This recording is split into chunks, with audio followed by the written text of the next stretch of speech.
Hello, I'm Robert Mackenzie. You join me here in this fine old library on the campus of the University of Chicago. We're about to see the first of 10 films by Milton Friedman, an economist of international repute, winner of the Nobel Prize, one of the most controversial and stimulating Americans of our time. In the weeks that lie ahead, as Friedman's first major television series unfolds, the famous and influential men and women who will occupy those seats are going to have a lot to say about Friedman's view of the society in which we live today and his solutions for the ills of our time. For that's what the series is about, Milton Friedman's view of the way we live now and where we're headed. Now, like some people here, you may be appalled by his ideas. Like others, extremely enthusiastic about them. Whichever way it goes, I think you'll be fascinated by what Milton Friedman has to say.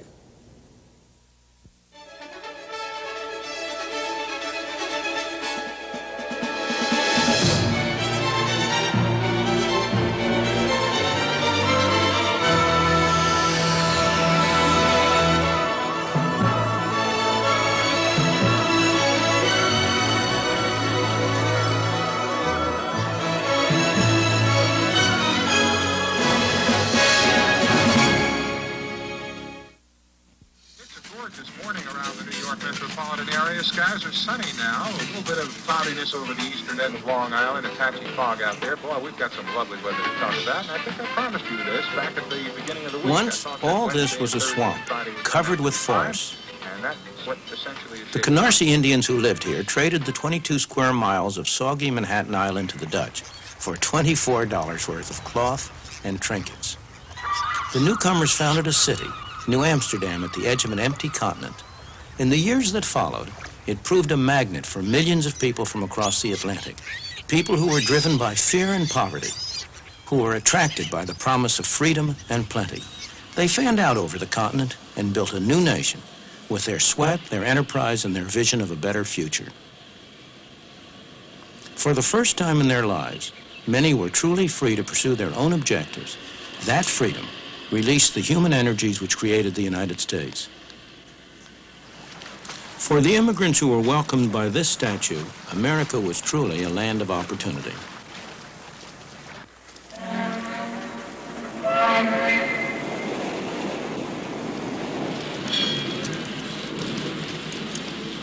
They poured ashore in their best clothes, eager and expectant, carrying what little they owned. They were poor, but they all had a great deal of hope.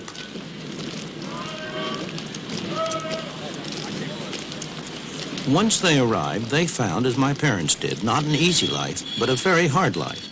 But for many, there were friends and relatives to help them get started, to help them make a home, get a job, settle down in the new country.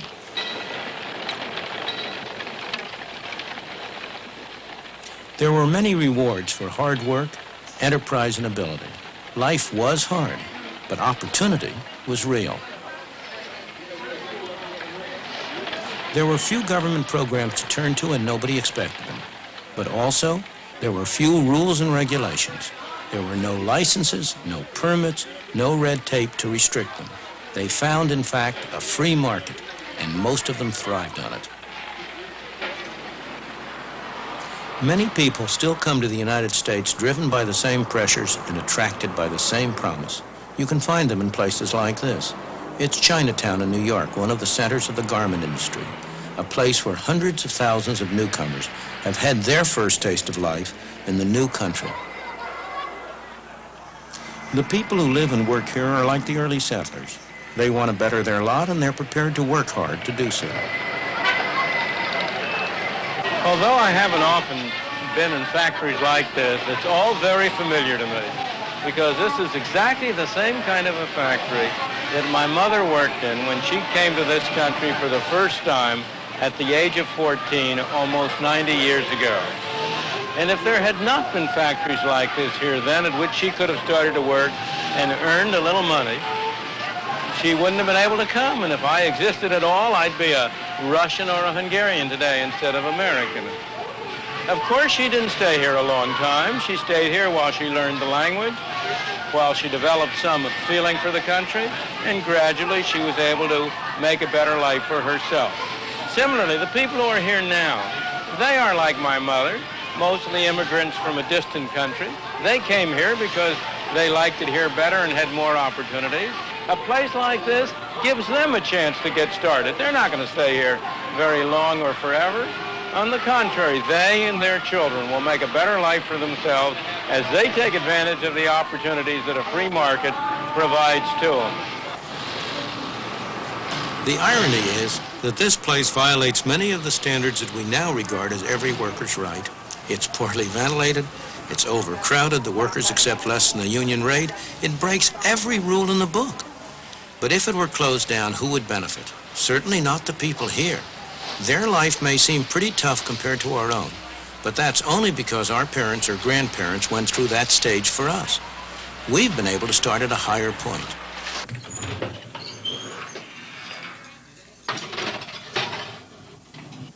Frank Fazeli's father was 12 years old when he arrived all alone in the United States. He'd come from Sicily. That was 53 years ago. Frank is a successful dentist with a wife and family. They live in Lexington, Massachusetts.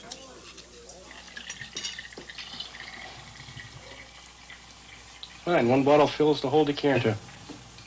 There's no doubt in Frank's mind what freedom combined with opportunity meant to his father, and then to him, or what his Italian grandparents would think if they could see how he lives now. They would not believe what they would see, that a person could immigrate from a small island and make such success out of their life, because to them they were mostly related to the fields, working in the field as a peasant. My father came over, he made something for himself, and then he tried to build a family structure. Whatever he did was for his family. It was for a better life for his family. And I can always remember him telling me that, number one thing in life is you should get an education to become a professional person. Johnny, please don't eat that.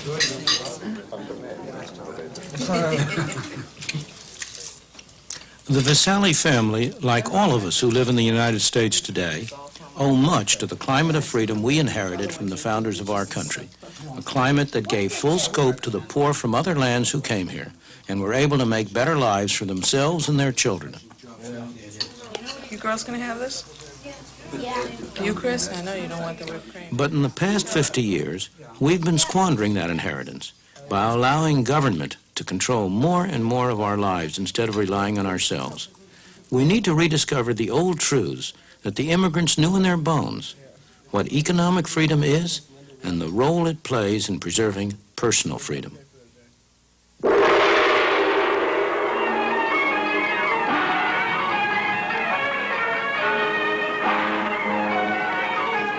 That's why I came here to the South China Sea. It's a place where there's an almost laboratory experiment in what happens when government is limited to its proper function and leaves people free to pursue their own objectives.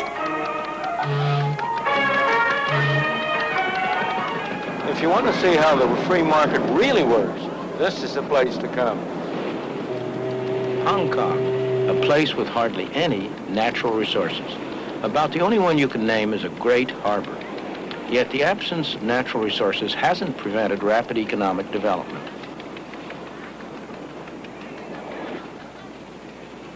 Ships from all nations come here to trade because there are no duties, no tariffs on imports or exports.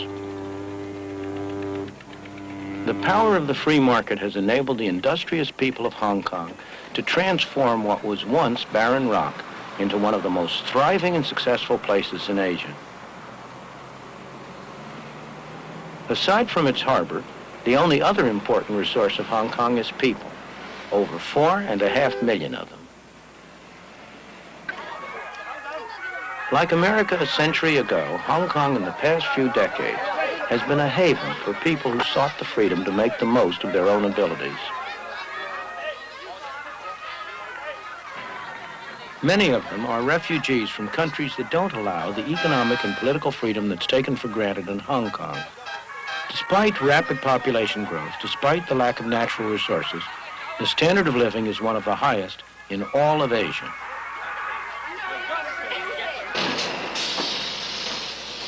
People work hard, but Hong Kong's success is not based on the exploitation of workers.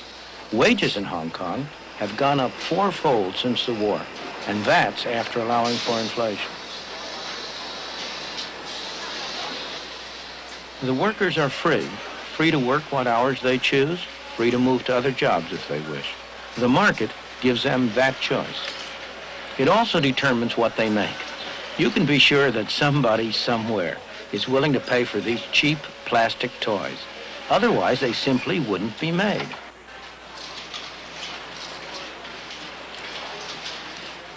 Competition from places like South Korea and Taiwan has made cheap products less profitable. So Hong Kong businessmen have been adapting.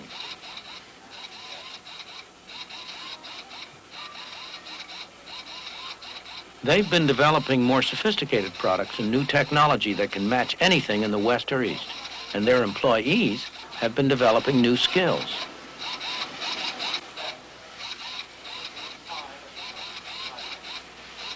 Hong Kong never stops. There's always some business to be done, some opportunity to be seized. It's long been a tourist center and a shopper's paradise, and it's now one of the business centers of the East. It's the ordinary people of Hong Kong who benefit from all this effort and enterprise.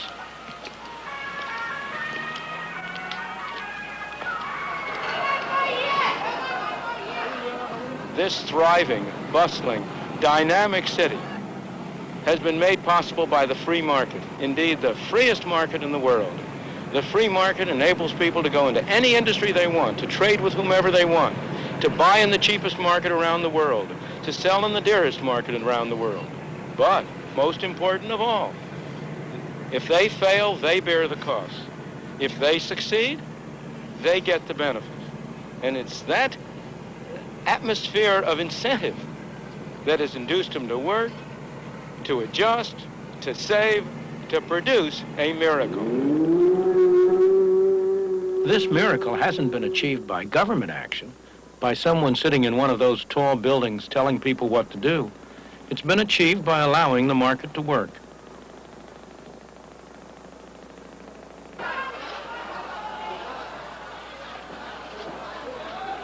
Walk down any street in Hong Kong and you'll see the impersonal forces of the market in operation. Mr. Chung makes metal containers. Nobody's ordered him to. He does it because he's found that he can do better for himself that way than by making anything else. But if demand for metal containers went down, or somebody found a way of making them cheaper, Mr. Chung would soon get that message. A few doors away, Mr. Yu's firm has been making traditional Cantonese wedding gowns for 42 years. But the demand for these elaborate garments is falling. The firm has already gotten that message and is now looking for another product. The market tells producers not only what to produce, but how best to produce it through another set of prices. The cost of materials, the wages of labor, and so on. For example, if these workers could earn more doing something else, Mr. Ho would soon find a way to mechanize his picture frame production. Inside this Chinese medicine shop, a market transaction's going on. The customer's confidence that this painful-looking ordeal will help him doesn't rest on any official certification of the bone doctor's qualifications. It comes from experience, his own or his friends. In his turn, the doctor treats him not because he's been ordered to, but because he gets paid. The transaction is voluntary, so both parties must expect a benefit or it will not take place.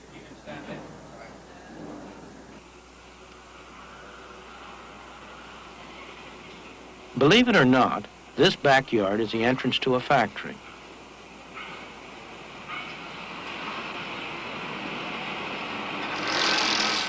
The workers here are some of the best paid in Hong Kong. It's hot, sticky, and extremely noisy. The workers are highly skilled, so they can command high wages. They could induce their employer to improve working conditions by offering to work for less, but they would rather accept the conditions, take the high wages, and spend them as they wish. That's their choice. The best-known statement of the principles of a free market, the kind of free market that operates in Hong Kong, was written on the other side of the world.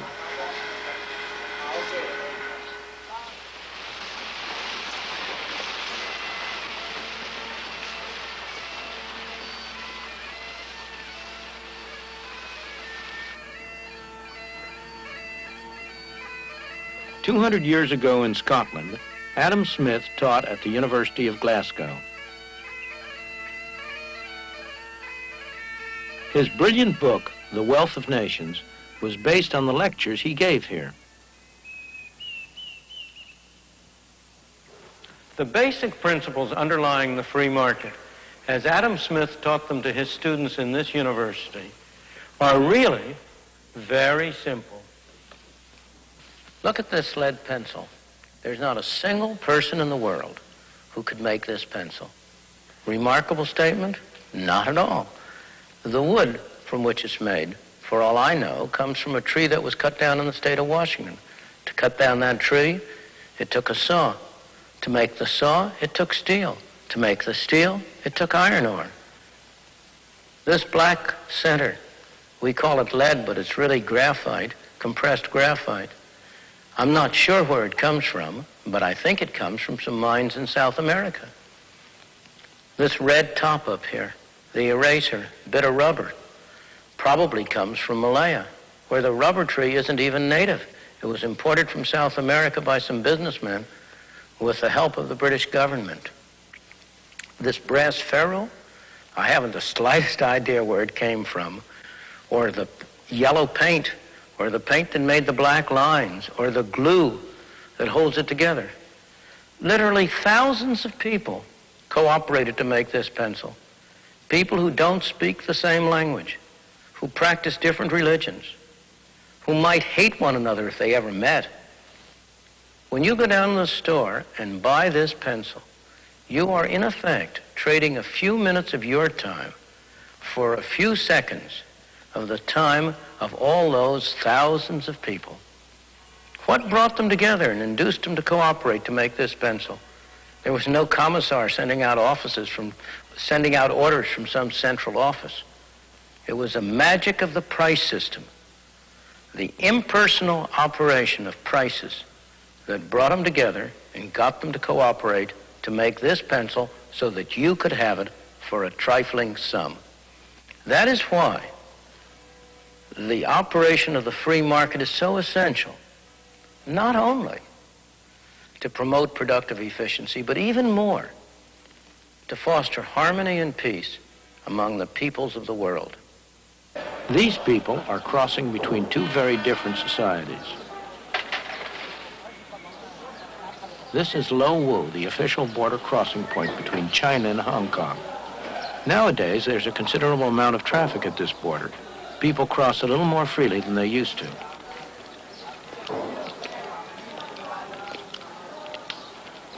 Many people from Hong Kong trade in China, and the market has helped bring the two countries closer together.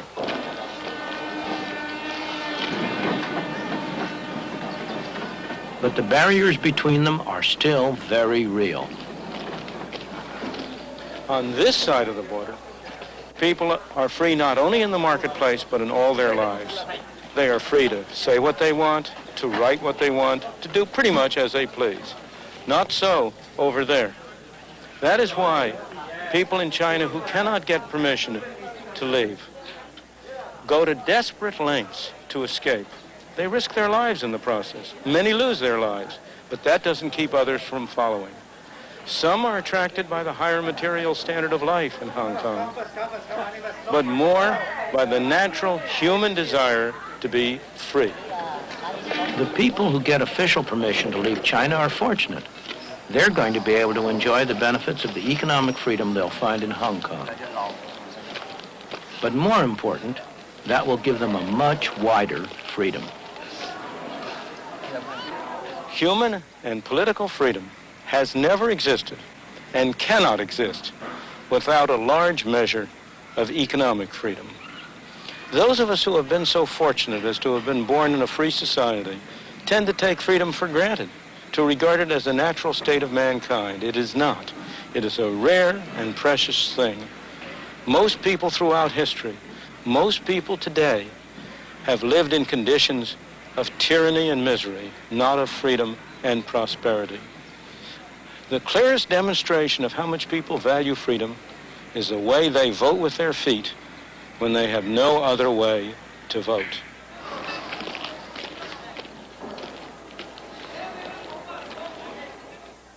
Of course, many of the people who pour into Hong Kong will end up in conditions that most of us in the West would find appalling.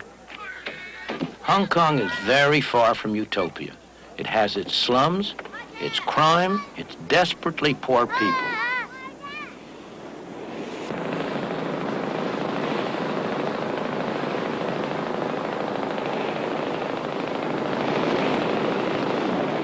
But the people are free.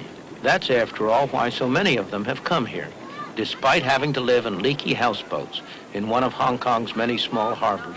Here, they have the freedom and the opportunity to better themselves, to improve their lot, and many succeed.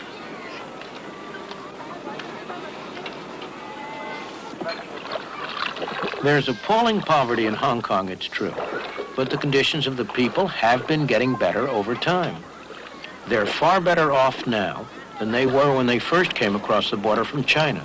And that poverty, appalling to us, because we're accustomed to much higher standards of life, is not poverty as viewed by most of the people in the world. It's a poverty to which they would aspire, a state of affairs that they would like to achieve.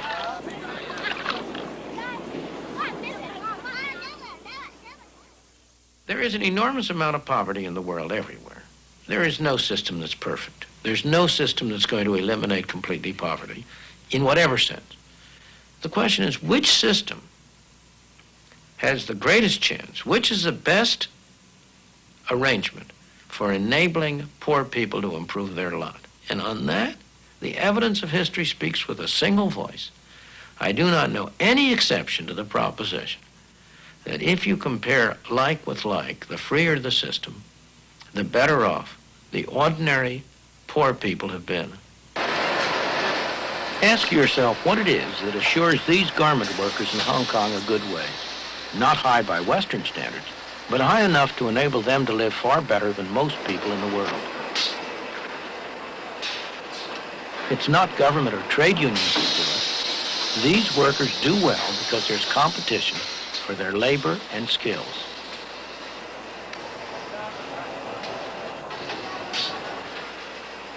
When a businessman faces trouble, a market threatens to disappear, or a new competitor arises, there are two things he can do. He can turn to the government for a tariff or a quota or some other restriction on competition, or he can adjust and adapt. In Hong Kong, the first option is closed.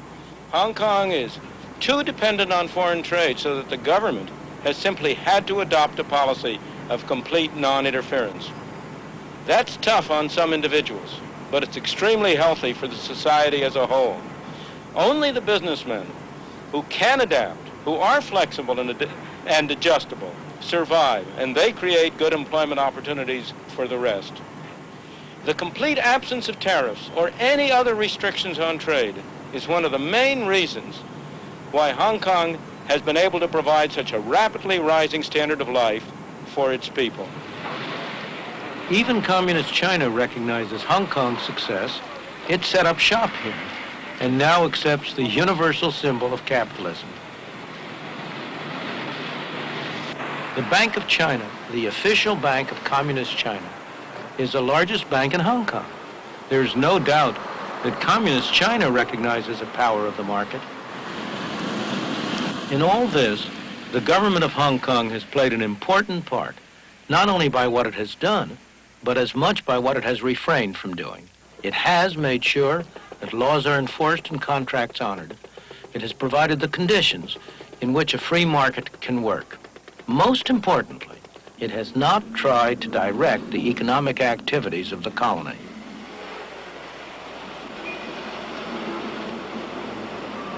No government official is telling these people what to do.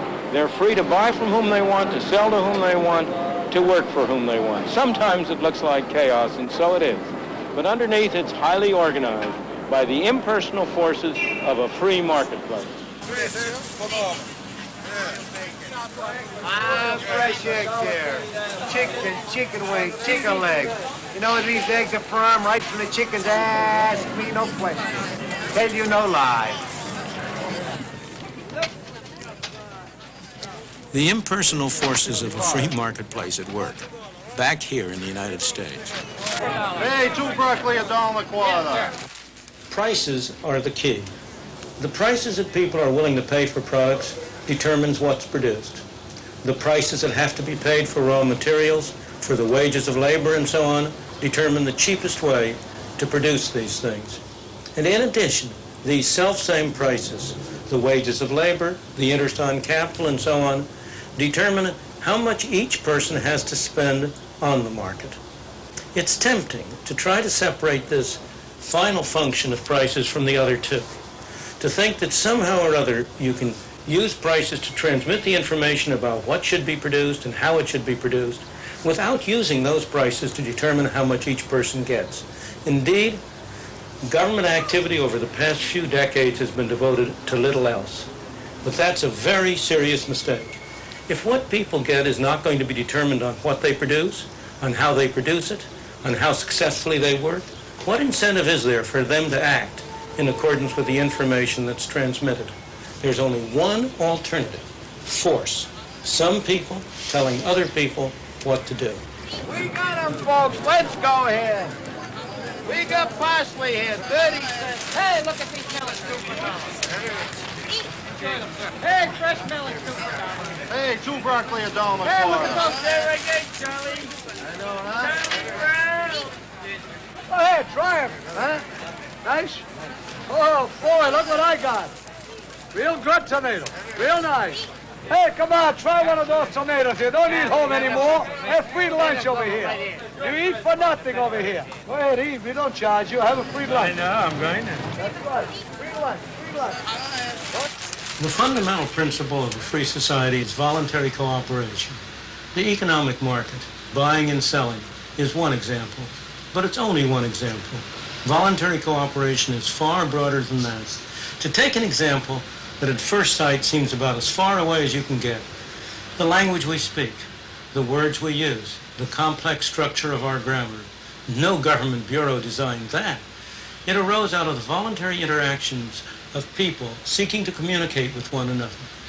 Or consider some of the great scientific achievements of our time, the discoveries of an Einstein or a Newton, the inventions of a Thomas Alva Edison or an Alexander Graham Bell, or even consider the great charitable activities of a Florence Nightingale or an Andrew Carnegie.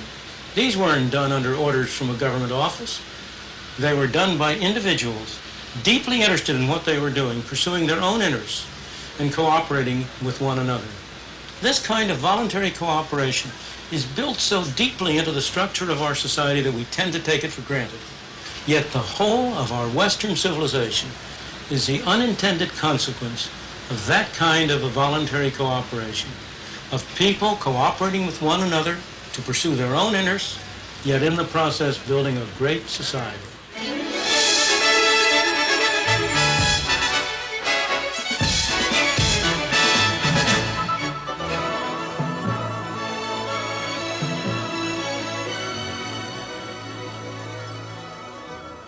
And here at the Harper Library in the University of Chicago, our distinguished guests have their own ideas too. So let's join them now. It seemed to me he was saying that the golden age for America, when it was truly a land of opportunity, was the late 19th, early 20th century. No regulations, no permits, no red tape.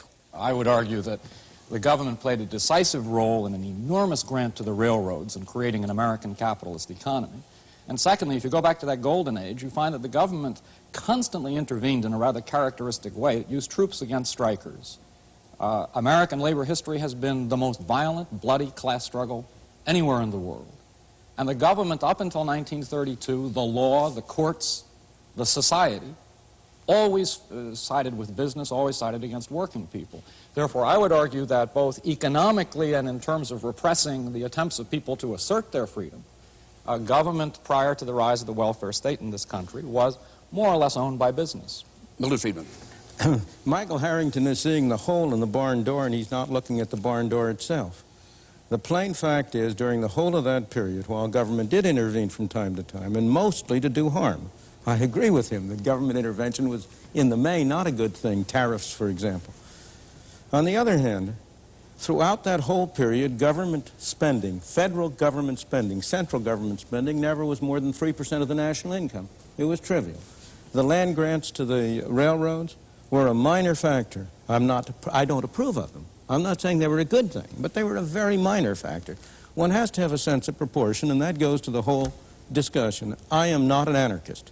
I am not in favor of eliminating government. I believe we need a government.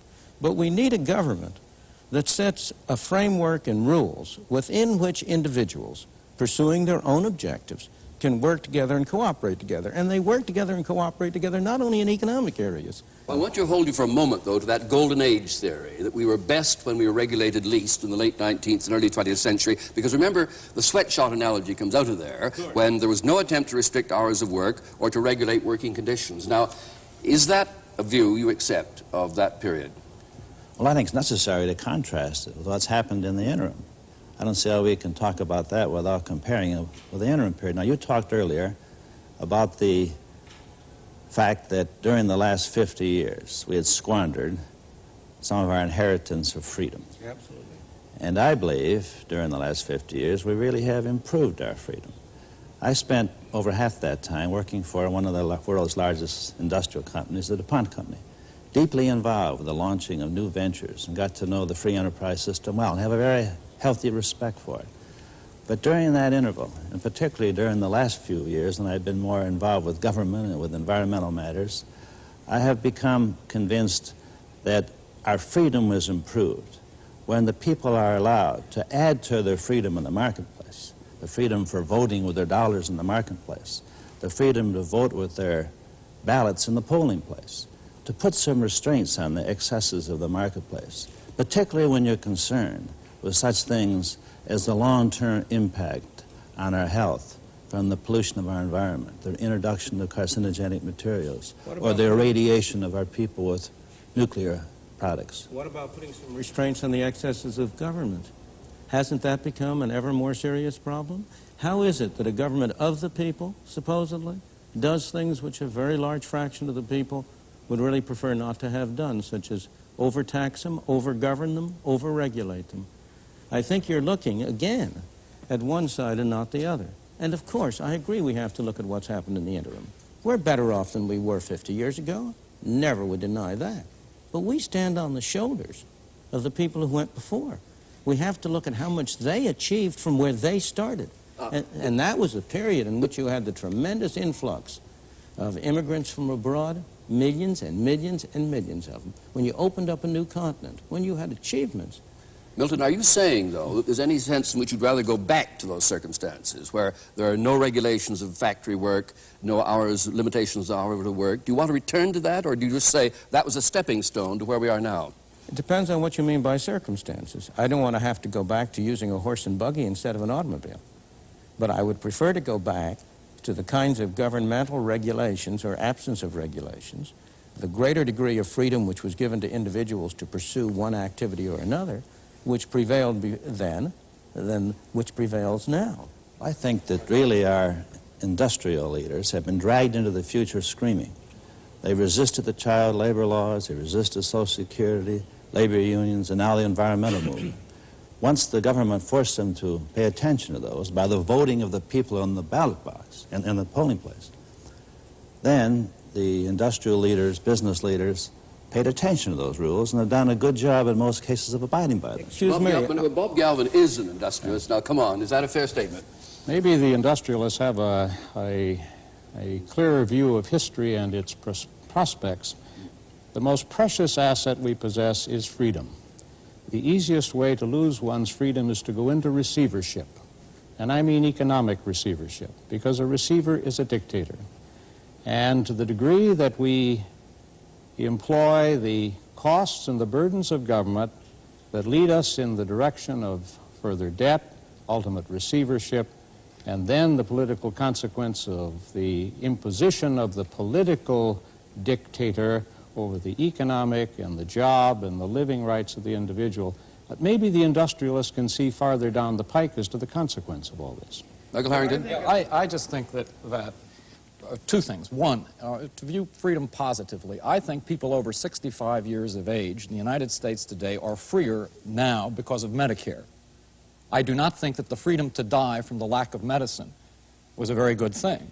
Secondly, related to industrialists, I think that one of the startling things about American history is that when Franklin Roosevelt was saving the system from itself, the main beneficiaries were screaming bloody murder at him for being a traitor to his class, when he was in fact the salvation of that class. And I think therefore, if you look at our history, I do think you find a tremendous myopia on the part of industrialists, and you find that the positive increments to our freedom, interestingly enough, have not come from the college graduates, but often from people with, not from the best people. It's come from working people. It's come from poor people. It's come from blacks and Hispanics and the like. Milton, would you reply, but then tell us why you took us to Hong Kong to prove something? Sure. Unaccustomed as I am to agreeing with Michael Harrington, I will agree in part with what he's just said. I do not believe it's proper to put the situation in terms of industrialists versus government. On the contrary, one of the reasons why I am in favor of less government is because when you have more government, industrialists take it over. And the two together form a coalition against the ordinary worker and the ordinary consumer. I think business is a wonderful institution, provided it has to face competition in the marketplace, and it can't get away with something except by producing a better product at a lower cost. And that's why I don't want government to step in and help the business community. Now, I want to go to your question about Medicare. There are many people who have benefited from Medicare, but you're not looking at the cost side. What has happened to the people who are paying for it? It isn't, we don't have a free good. It isn't coming from nowhere. And are they benefiting from it in a cost-effective way? Those are the questions. It's demagoguery, if you'll pardon me, Michael Harrington, to say the people who have Medicare are freer. Of course, in one dimension. But they themselves have been paying all their lives. And have they gotten a good bargain? At the moment they have. The young men, the young working people who are going into Social Security now, they're going to get a very raw deal indeed. Milton, interestingly, on that point, people over 65 are paying more of their spendable income for medical care now than they were before Medicare was enacted. It's been not a very successful program. Government doesn't do things well. It doesn't do things well, and it hasn't done things well in Britain, in Canada, in the United States. Now, Milton, then you took us to Hong Kong on exactly that point. Right. That here, you said, was a true model of the market operating. Now, is that really a fair description of Hong Kong? At the moment, yes. It's not again, there aren't any such things as 100% one way and 100% the other. Everything is mixed, of course. Hong Kong has a government. It happens to be a government. In this case, there's no democracy in Hong Kong. It's run from Britain. It's a crown colony of Britain, and the British Governor General and so on, the financial secretary, run it. But the situation in Hong Kong is that there is very little government regulation of industry. There's complete free trade. There are no tariffs. There are no export subsidies. There are no restrictions on the purchase and sale of monies, so that it comes about as close as to a complete free market as you can find in the world today. And there is no doubt that the main beneficiaries have been the low-income people, the poor people who poured into Hong Kong by the hundreds of thousands and millions out of Red China and who keep on trying to get in there. This goes to Michael Harrington's question. If an industrial system, if a free enterprise system is a system in which the poor are ground beneath the heels of these rapacious industrialists he's worried about, how would he explain the success in Hong Kong, the extent to which people continue to vote with their feet to go there? You're not asking us to make of the United States one gigantic Hong Kong or a sweatshop or whatever you want to call it. You'd acknowledge that, that there is a historical development of an economy, and what may be right for one stage in the development of an economy may not be right for another stage. Isn't the issue, where do we go from here? What pragmatic decisions do we make about the direction of the American economy? Should it be toward more and more government, or should it be trying to preserve an adequate balance between freedom of choice and government intervention? Again, the problem is to distinguish two things. This comes back to an earlier comment. The circumstances in terms of the physical arrangements and the circumstances in terms of the rules that guide the society. Now, in the case of Hong Kong, of course, I'm not asking that we crowd our people to a density of population such as Hong Kong is. Hong Kong is a marvelous example just because its circumstances are so terrible, its physical circumstances. And the people in Hong Kong would love to get elsewhere into less crowded circumstances if other people would let them in. This is a problem of immigration, which is a very important restriction on human freedom. In the period before 1913, we had complete 100% freedom of immigration into the United States. We don't now. But go back to your question. Do you think Hong Kong would exist if it weren't in close juxtaposition to Communist China? Hong Kong would exist.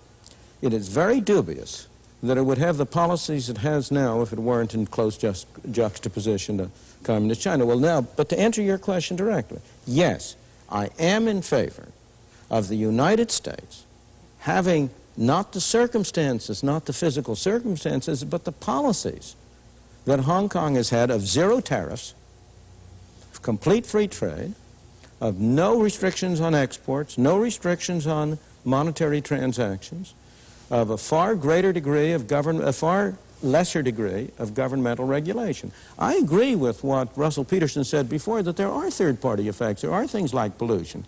The question is whether we're handling them in the right way, and I think we're not. I want to bring Bob Galvin in here. You got the beginning of Milton's agenda there. No tariffs, for example, no restrictions, no quotas. Now, will business, big business, wear that kind of policy? I think big business and all business could wear that kind of policy if we could find the appropriate balancing factor that in the rest of world trade, where we trade outside our border, and as others come in, we are required to trade against socialized institutions. That's a very different kind of an institution than the private institution. The private institution can clearly operate more efficiently if it is not imposed upon by an artificial price from the socialized institution across the seas. So I think there has to be, not protectionism, but there has to be an international rule of the road that prevents the socialized institution from subsidizing and taking advantage of the private institution. Sorry, did you include the 9 countries of the common market, though, as socialist countries, or are you prepared to have open competition from all the 9 countries of the common market? The 9 countries of the European common market engage in the most dramatic of the socialized institutions. I don't agree with him at all. We are hurting ourselves by restricting trade from abroad. Other countries are hurting themselves and us by the measures you described. But we're only hurting ourselves even the more if we imitate them. I don't think, Dr. Friedman, that your mother would get a job sewing today in America if we had no tariffs at all. What would happen is there wouldn't be any sewing jobs in America. We'd be making nothing but computers. But then there would be some other kinds of jobs. Then she would get a job at a very low level in making computers. Yeah, although you do face the problem that you've had both a leading businessman and a leading conservative congressman not accepting your prescription of sweeping away restrictions. But of course, the two greatest enemies of, I would say, the greatest enemies of free enterprise and of freedom in the world have been, on the one hand, the industrialists, and on the other hand, most of my academic colleagues who end up in government. For opposite reasons. People like Michael Harrington and my academic colleagues want freedom for themselves.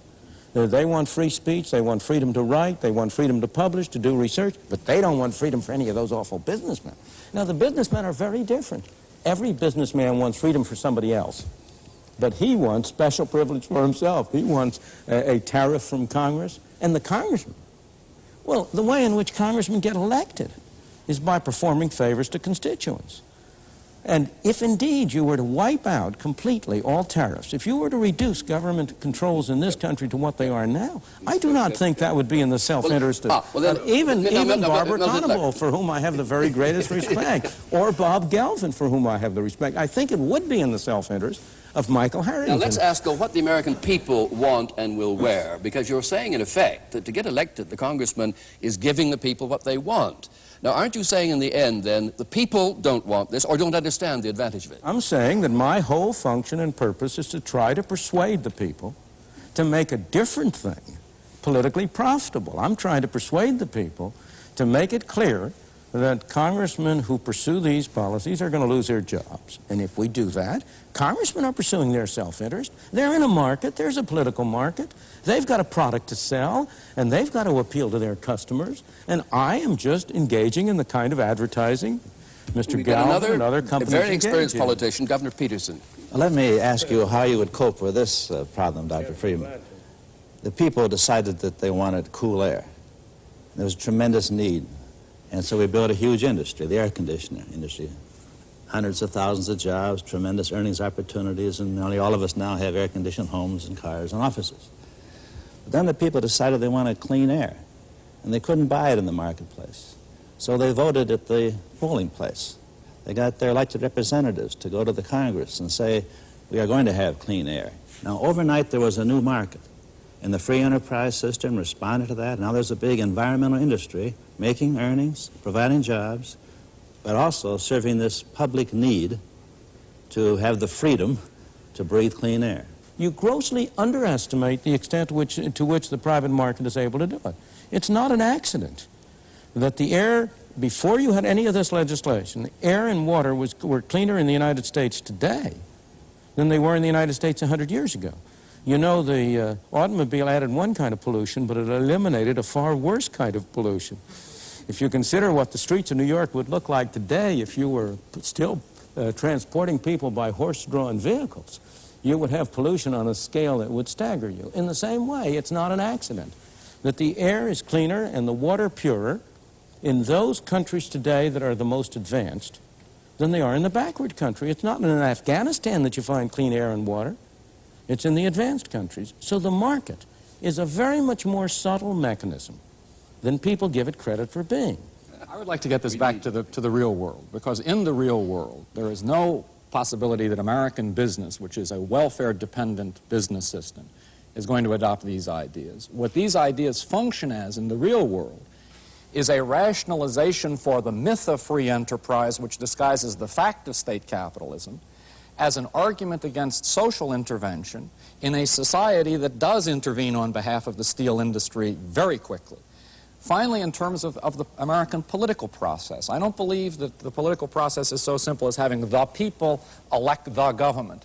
The fact is that when a Jimmy Carter is elected president on a relatively liberal platform, he then has to win business confidence because of the control of the investment process by corporate power.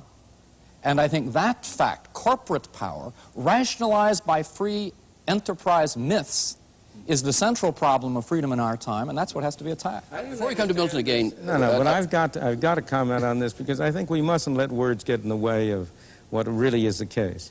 I take it you think we don't have socialism. I would say to you that 46% of every corporation in this country is owned by the U.S. government. That's the corporate income tax. That means out of every dollar of profits that a corporation makes, 46 cents goes to the U.S. government. The actual tax is far higher than that because you tax that doubly when it comes to the individual. The extent to which corporations control their investment decisions has been increasingly reduced. The government is dictating what they spend their investment funds on in the name of pollution control and in the name of other things. It's a myth to suppose that there is some kind of a big corporate power over here. There was a time when corporations were more influential than they are now, but at the moment, I think they're a beleaguered minority rather than the dominant majority. Well, now, I'd like to take the others into this for a moment. What is the process for those of you who want to roll back the state or to push back governmental influence on the operation of the economy? Before we let Milton in on that, what would you do as an active politician, as another politician, and a businessman? Well, I personally think we ought to restrain the growth of government in the future by putting some sort of limit on government expenditures. I would like to see a constitutional amendment doing that. Otherwise, we're going to continue to have the government growing faster than the economy and thus pushing more and more of the gross national product through the tin horn of government. I think that's a mistake. It's a difficult thing to do. I hope we can find some way to do it without making ourselves less free in some way. Governor Peterson, can it be done?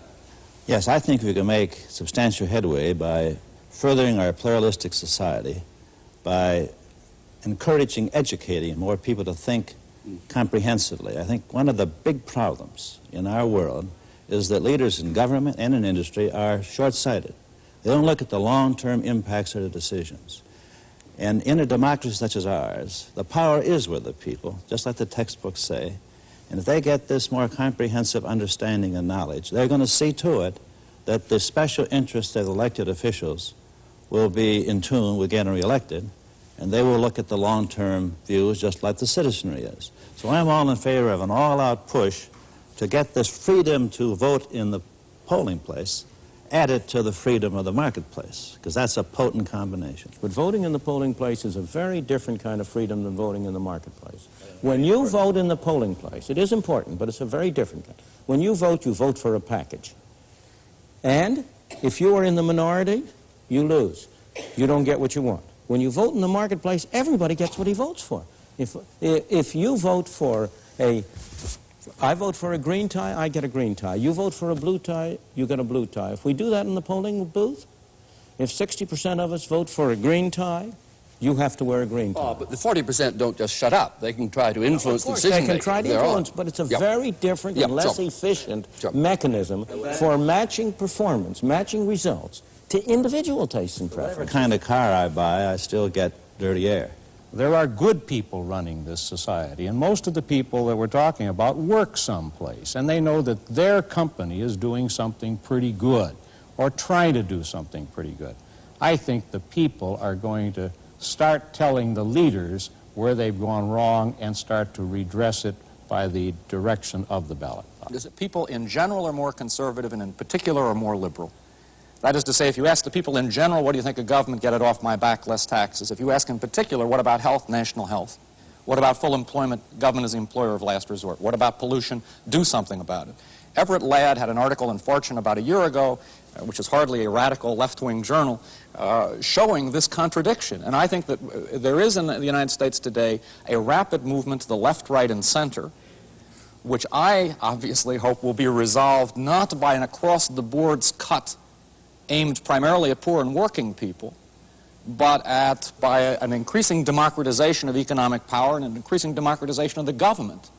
I think that in this complicated society of huge institutions and bureaucracies, if we talk about freedom, one of the things I would like to see would be a law providing funds for any significant minority to buy the research to counter the majority.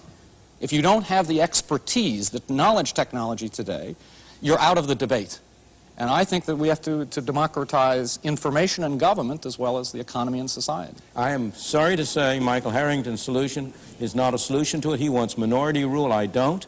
I want individual rule. I want human beings separately and individually to have control of their lives. I don't believe that a minority that differs with me should have the right to take money out of my pocket to research for them. They should go out and try to persuade people to contribute to them. I should be free to get people to contribute to me to present my ideas. But the idea of having some kind of an official government agency that is going to finance dissidents, in the first place, anybody who has any sense of realism about the way government operates at all will know that that'll end up in the hands of the majority and not the minority. But can government in this extremely interdependent, complex world economy which is developing, can you have a mystical belief in the invisible hand of Adam Smith? I happen to think that Adam Smith was one of the greatest intellectual figures in the history of the world, and that capitalism was one of the greatest advances that humankind has ever made.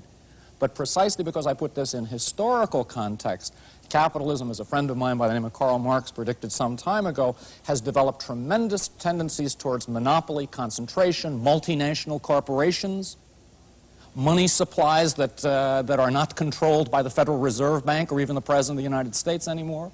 And to think that you can respond to this radically new environment by an 18th century solution, I think really comes down to an intellectual exercise whose practical political effect is to rationalize conservative power in America. This is a myth, a complete myth, that the development of an underdeveloped country in a more complicated world necessitates greater government intervention. Government intervention has not grown in those areas which arise out of the complexity and interdependence of the world. It's grown where? In taking money from some people and giving it to others. All I have to say is that government Dr. Friedman, has to live in the 20th century, much less the 19th or the 18th. But again... And we have to take society as it exists today and build on that. To me, the decisive thing at issue here is an essentially mythic, non-historical presentation of an abstract solution taken out of time, which does not look to the tremendous evolution of capitalist society, the tremendous interdependence of the world, the fact that we now have not only national economic planning, but at the Tokyo summit, and we have institutionalized international economic planning of the major industrial capitalist powers. And under those circumstances, granted the enormous achievement of Adam Smith, granted the enormous achievement of capitalist society, under this radically changed historical situation, to propose those classic old solutions, I think, is to propose something non-serious, which, however, does function seriously to rationalize conservative corporate economic and political power. The great achievements of the 19th century came by departing from the kind of system you now want to reimpose. You want to take us back to the 18th and 17th century when we had a corporate society, when we had government controlling things. The whole issue is what somebody is proposing in the 20th and the 19th and the 18th. The whole issue is, what is the right thing to do? What is the best way in which we can widen our opportunities, preserve our freedom, maintain our prosperity? And it seems to me the kind of solutions you would propose involve more of the same, more of the measures that have failed over and over again to achieve the objectives. Well, we leave the debate for there this week, and we hope you'll join us again the next edition of Free to Choose.